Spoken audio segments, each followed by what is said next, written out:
Nos vamos a ir en directo al Hospital Reina Sofía de Murcia. Hemos sacado de la planta COVID al especialista de medicina interna. Es un auténtico experto en enfermedades infecciosas como el VIH, también en los coronavirus. Vamos a saludar al doctor Enrique Bernal. Enrique, bienvenido. Buenas tardes. Hola, ¿qué tal? Buenas tardes. Antes de entrar en materia con el Congreso de GESIDA y todas las medidas, tratamientos y resultados del VIH en esta semana en la que se conmemora el Día Mundial de la Lucha contra el SIDA, ¿cómo está la planta COVID y cómo están los ingresos hospitalarios o la unidad de cuidados intensivos del Reina Sofía? Bueno, la verdad que estamos muy preocupados porque hemos tenido un incremento importante del número de ingresos en las últimas semanas. Prácticamente se ha triplicado el número de ingresos en la planta y actualmente tenemos 14 pacientes en la planta séptima y 4 en la UCI. El tipo de paciente que está ingresando, pues hay actualmente de todo, pero decir que de forma global, por ejemplo, en la UCI el 70% de los pacientes ingresados no está vacunado. Y esto es un dato muy importante porque hay que insistir en que la vacuna es la mejor herramienta que tenemos en este momento para controlar la pandemia, para evitar el desarrollo del COVID grave y la mortalidad. Las vacunas que hay que incidir mucho, doctor, porque ya estamos con la tercera dosis aplicada junto a la de la gripe y estamos viendo incluso hasta algunas colas en instalaciones como el Palacio de los Deportes de Murcia. ¿Es la única solución para frenar la pandemia? Bueno, es una herramienta muy importante para frenar esta pandemia, pero no es la única. Las medidas que hemos dicho durante toda la pandemia son muy importantes. La distancia, el uso de mascarilla, el lavado de manos, la ventilación de los lugares cerrados. Esas son medidas básicas y la vacuna nos están ayudando a el control de esta pandemia, pero necesitamos aplicar las otras medidas, sobre todo ahora que estamos con este incremento de casos tan importante. Hay que trasladar a toda la población que estamos en una situación que se puede convertir en una situación grave si no paramos este incremento de casos. Es verdad que las vacunas nos están protegiendo y el comportamiento de esta sexta ola esperemos que no sea igual que las anteriores gracias a esta vacunación, porque la vacunación reduce el riesgo de desarrollo del COVID grave y la hospitalización. Pero claro, todo depende del número de casos que tengamos. Si tenemos un incremento muy importante, al final se nos pueden saturar los hospitales, pero también, lógicamente, la atención primaria y las urgencias. Y no solamente tenemos pacientes COVID, hay pacientes no COVID que también tenemos que atenderlos y, lógicamente, pues tenemos que reducir el número de casos para que poder dar una mejor cobertura asistencial a todos nuestros pacientes. Pues hay que insistir en la vacunación, en la distancia, la mascarilla, el gel hidroalcohólico, todas las medidas que venimos ya aplicando durante esta pandemia en el inicio de la sexta ola y en unos días en los que incluso las cenas navideñas y esos comportamientos más sociales de la cuenta nos pueden llevar al hospital, a la UCI y incluso alguno de los más de 100.000 todavía, desgraciadamente, no vacunados al cementerio. Enrique, nuestro motivo de contactar en directo, además de saber la última hora del COVID y todas las cifras en vuestro hospital, es el Congreso Nacional de Referencia sobre el virus de inmunodeficiencia humana, el VIH-Sida, que ha tenido lugar estos días, todavía acababa en la jornada de hoy en la ciudad de Málaga. ¿Cómo ha ido el compartir información, datos, resultados de investigaciones, estudios y la participación de toda la gente, no solo del Reina Sofía, sino también del IMIP, de la Risaca y todos los grupos de investigación que participáis en esta importante labor? Bueno, la verdad que es un congreso que siempre es muy interesante, como muy bien has dicho, compartir con otros compañeros toda la información, todos los estudios, todos los ensayos clínicos, toda la investigación. Es muy interesante. La verdad que estamos deseando por fin tener un congreso presencial, porque los congresos no es solamente la información que se comparte en las charlas, sino también compartir el contacto social con el resto de compañeros, que es donde realmente pues, podemos obtener no solamente información, sino también poder poner en marcha proyectos de futuro. Y la verdad que es verdad que la situación actual pues, se ha complicado, que estas reuniones no se pueden hacer presenciales, pero el hecho de hacerla presencial, pues la verdad que nos ha facilitado todo esto. En general, la verdad que tenemos muy buenas sensaciones con respecto a la investigación que está ocurriendo en esta patología. Se sigue investigando con un altísimo nivel y aquí en la región de Murcia, pues la verdad que tenemos grupos que han llevado comunicaciones que han sido pues algunas de de ellas muy interesantes. Yo creo que aquí en Murcia pues gozamos con muy buena salud y esperemos que esto siga así. Hay que intentar, pues lógicamente, incentivar y estimular la investigación entre todos y especialmente entre los jóvenes que se están incorporando en este mundo. Doctor, hay investigaciones y estudios incluso prometedores de vuestro grupo, como la exposición que tuvisteis sobre la disposición del VIH en pacientes con alguna enfermedad, de alguna cuestión que tenga que ver con que la patología incide directamente en sus capacidades neurológicas, ¿no? Sí, eso es una cosa que tenemos que tener muy en cuenta. Gracias a los tratamientos antirretrovirales, que son muy eficaces, pues actualmente la mayoría de la población de los pacientes VIH, pues afortunadamente no se mueren de SIDA, sino que tienen a lo largo de su vida tienen una serie de complicaciones que dan lugar a que merman su calidad de vida y también pueden incrementar su mortalidad. Actualmente la mayoría de los pacientes están muy bien controlados, el tratamiento antirretroviral funciona muy bien y apenas tienen toxicidades. Entonces, además de esto, por suerte, por lo gente, los pacientes cada vez están cumpliendo más años y esto va a dar lugar a que puedan aparecer diferentes comorbilidades que están influenciadas por cumplir años, por la prioridad de los mismos, también por los factores de riesgo que puedan tener y porque a pesar de recibir tratamiento antirretroviral, pues estos pacientes tienen un estado inflamatorio persistente que no se controla totalmente con este tratamiento. Y esto hace que puedan aparecer lo que se denominan eventos no-SIDA o distintas comorbilidades. Por ejemplo, estos pacientes tienen más riesgo que la población general de desarrollar un infarto agudo de miocardio, aproximadamente el doble que la población general. Tiene mayor riesgo de desarrollar algún tipo de cáncer, por ejemplo, el cáncer de pulmón. Lógicamente va a depender también de la vida que lleven estos pacientes. Si fuman o no hacen deporte, pues tienen mayor riesgo de desarrollar algún tipo de patología, en concreto este cáncer de pulmón que sabemos todo que se relaciona perfectamente con el tabaco. Y otras comorbilidades, por ejemplo, son comorbilidades a nivel del sistema nervioso central y son las que hemos estudiado nosotros con mucha insistencia. ¿Por qué? Porque hemos visto en diferentes estudios que hasta el 50% de nuestros pacientes pueden desarrollar algún trastorno de tipo neurocognitivo. La mayoría es verdad que no van a mermar su calidad de vida y algunos pueden ser incluso asintomáticos en el sentido de que no alteran su vida diaria. Sin embargo, hay otros que aproximadamente un 15% pueden tener problemas que van a dificultar sus quehaceres en la vida cotidiana. Y esto es lo que hemos estado estudiando en nuestros pacientes. Hemos visto qué porcentaje de nuestros pacientes tienen estas alteraciones neurocognitivas. Hemos comprobado si algunas de estas alteraciones neurocognitivas le afectan al día a día y también hemos intentado indagar para ver cuáles son los factores de riesgo para desarrollar estas alteraciones. Hemos estudiado los factores que pueden ser más o menos cotidianos, por ejemplo, pues el uso de fármacos, la depresión, la existencia de otras comorbilidades, pero también junto con el Hospital Virgen de la Risaca, en concreto el servicio de inmunología, pues hemos estudiado marcadores que son inflamatorios. En estos pacientes la inflamación es muy importante, bueno, en la población general también lo es, pero en los pacientes VIH en concreto es muy importante y se ha visto que esta inflamación persistente que no se puede controlar con el tratamiento antirretroviral, que persiste por el mero hecho de tener el virus o tener otras infecciones asociadas, pues hace que pueda desarrollar o que puedan afectar a distintos órganos y en concreto a nivel del sistema nervioso central. Y esto es lo que hemos estudiado y hemos presentado en este congreso de GESIDA y la verdad que ha tenido muy buena acogida. Doctor, en la región hay en el entorno de los 3.000 pacientes con tratamiento para evitar que el VIH se convierta en SIDA. El tratamiento y los fármacos también han avanzado mucho en los últimos años, ¿no? De 3 píldoras a una, y ahora también estáis ensayando o aplicando ya pues esa inyección intramuscular una al mes o cada 2 meses, ¿no? Sí, efectivamente, la investigación ha hecho que gracias que a esta podemos tener un cambio importante de paradigma con respecto al tratamiento antirretroviral. Estos pacientes empezaron en el año 1987 con una única pastilla, que era la ZT, y a partir de ahí empezaron a surgir tratamientos antirretrovirales, algunos de ellos con muchísima toxicidad.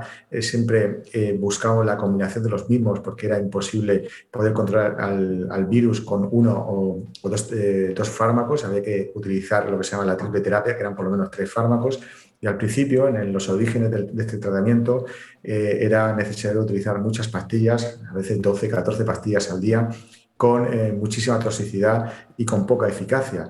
A lo largo de la evolución de esta pandemia, que ya recordemos que ya van en 40 años, pues a lo largo de la evolución de esta se han ido desarrollando distintos tratamientos que han simplificado este tratamiento y han reducido de forma muy notable la toxicidad. Actualmente seguimos utilizando pastillas que combinan entre 2 y 3 fármacos, pero la gran ventaja es que se usa entre 1 o 2 pastillas al día con un perfil de seguridad muy alto, apenas tienen efectos secundarios, quizás algunas alteraciones de tipo, pues ahora por ejemplo, ganancia de peso con los índices de la integrasa, cambios en alteración del sueño.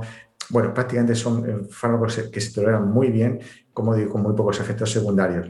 Y el siguiente paso que estamos dando es buscar una mayor comodidad. Y actualmente nosotros aquí en el Hospital Reina Sofía, junto con algún otro hospital de la región, como también en La Risaca y en Santa Lucía, pues estamos utilizando un fármaco que se administra por vía intramuscular cada mes.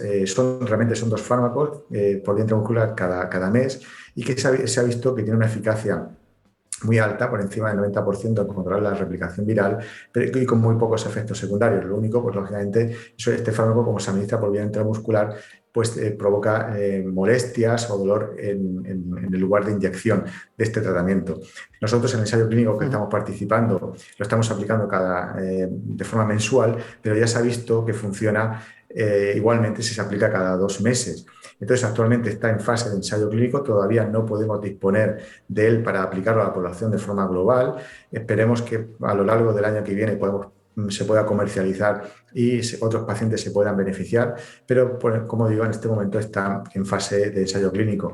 Y esto la verdad que es un cambio de paradigma con respecto a lo que teníamos previamente, ¿no? Es cambiar la utilización de pastillas a un tratamiento por otra vía que tiene muchos beneficios, y yo creo que tiene 2 beneficios importantes. Uno de ellos es que va a reducir o mejora, mejor dicho, la calidad de vida de estos pacientes, en el sentido que solamente pues, tienen que venir al hospital cada 2 meses para ponerte la inyección, y además pues, reducen el estigma, ¿no? Muchos pacientes de VIH están estigmatizados por su enfermedad, siempre ha sido considerada una enfermedad tabú, y el hecho de no estar recordando la enfermedad día a día y el hecho de que no tengan por qué estar ocultando, entre comillas, la medicación, pues hace que pueda mejorar en este aspecto de la estigmatización. La verdad que es un cambio de paradigma, y que en este sentido va todo el tratamiento dirigido a esta vía, ¿no? O sea, vamos buscando estas pautas de tratamiento diferentes, vías diferentes. También hay ensayos clínicos en los cuales se está utilizando o se va a utilizar medicación que se administra por vía subcutánea incluso cada 6 meses. Como digo, esto está todavía en estudio de investigación y son estudios muy preliminares, pero es algo que desde luego que puede mejorar la calidad de vida de nuestros pacientes.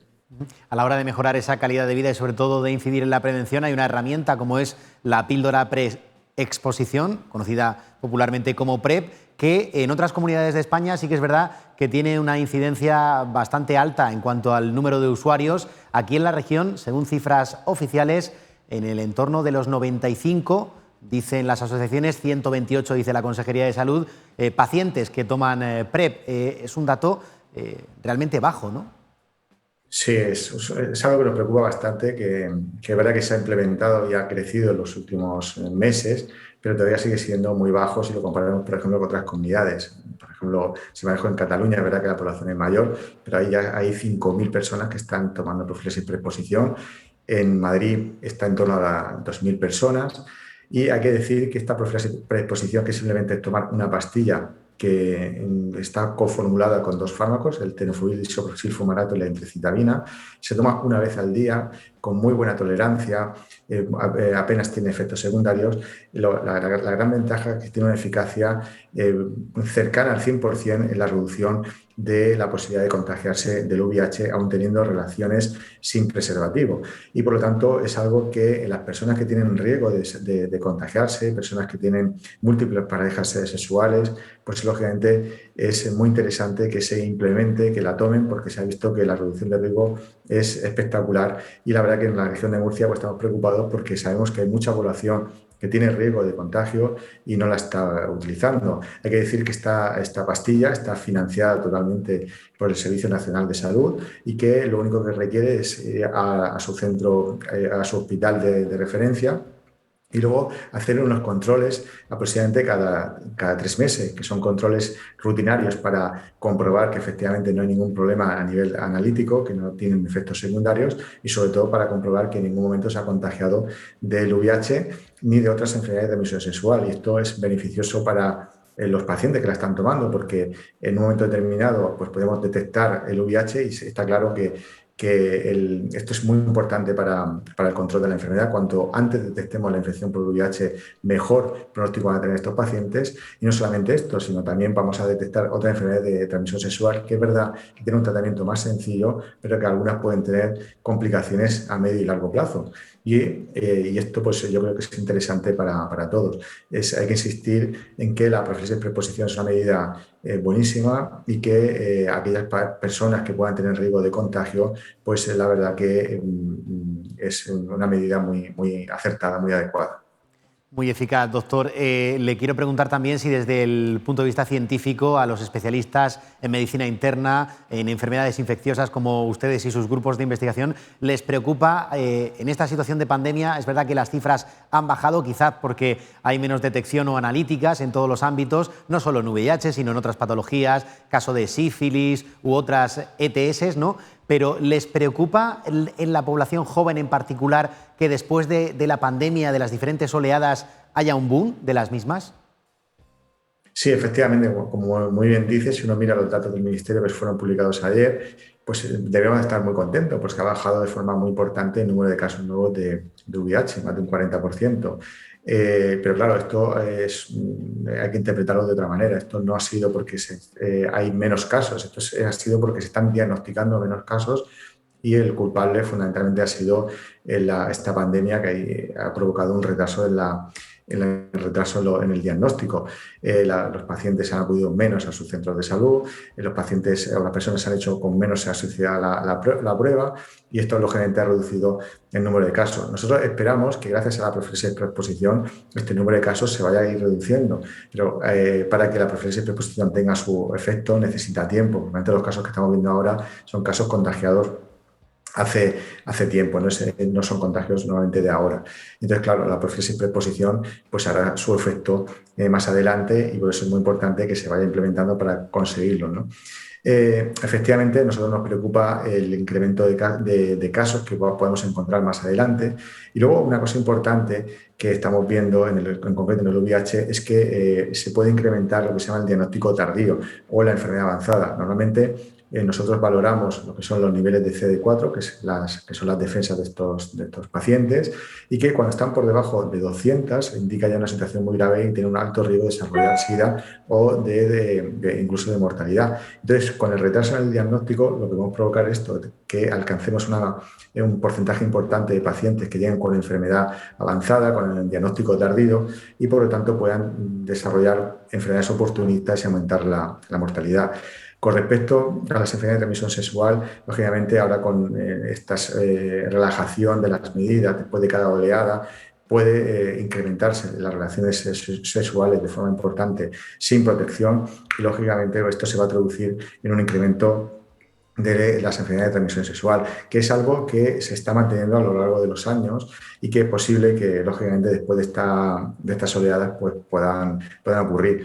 Esto es algo que tenemos que transmitir a los jóvenes, especialmente, que es donde se están incrementando de forma importante las relaciones sexuales y especialmente las enfermedades de transmisión sexual, que sean muy precavidos, muy prudentes y especialmente que usen el preservativo. El preservativo reduce de forma muy importante el riesgo de adquirir una enfermedad de transmisión sexual. Sí, hay que volver quizás al póntelo, pónselo, esa campaña que dio tanto resultado hace ya alguna década. Doctor Bernal, gracias por atendernos, por salir de esa unidad COVID del Reina Sofía, que esperemos que no se incremente en cuanto al número de pacientes, que vayamos avanzando en la vacunación, que también la gente siga siendo corresponsable en estas Navidades en las que seguramente nos vamos a juntar con quienes más queremos y no es cuestión de ir contagiando por la vida, ni mucho menos. Enrique, gracias y que tenga usted una buena tarde-noche. Muchas gracias a vosotros, un placer de estar aquí. Un saludo.